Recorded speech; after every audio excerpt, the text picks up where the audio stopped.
Okay.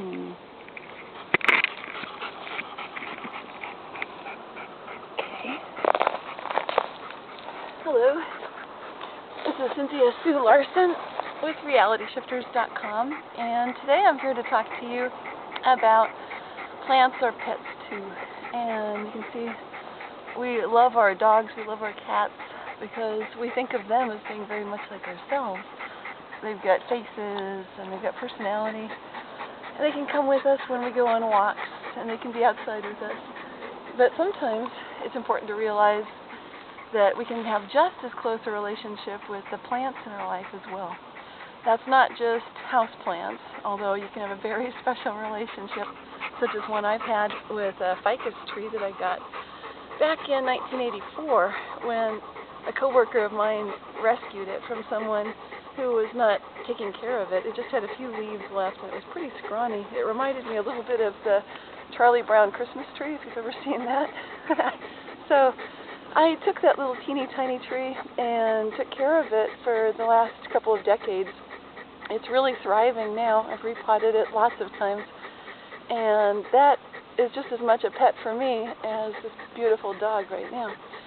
So that's something to keep in mind if you've ever thought about plants and realized that they've got consciousness. It's really true that they do. And there's more and more research coming out to basically support evidence that we might have had intuitively with feelings that plants and living things have what we might think of as emotions, even though it's not exactly the same. They can definitely tell when there's an intruder in their soil. They can respond very affectionately when people are near, such as what I observed at the Institute of Noetic Sciences once when Chief Scientist Dean Radin went to go get some water for a tree that he was working with.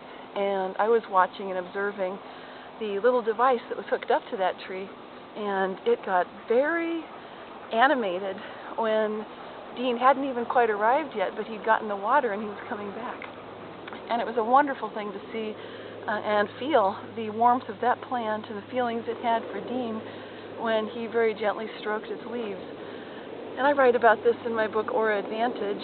You can go to the Institute of Noetic Sciences if you're close enough to visit Petaluma, California.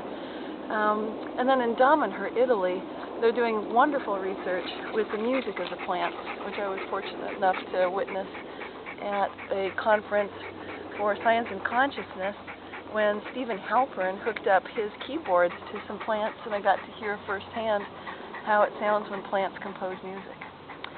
So what you can do to make plants your pets, even if you don't have one in your house or office, is just, you can kind of adopt one that's out in the wild.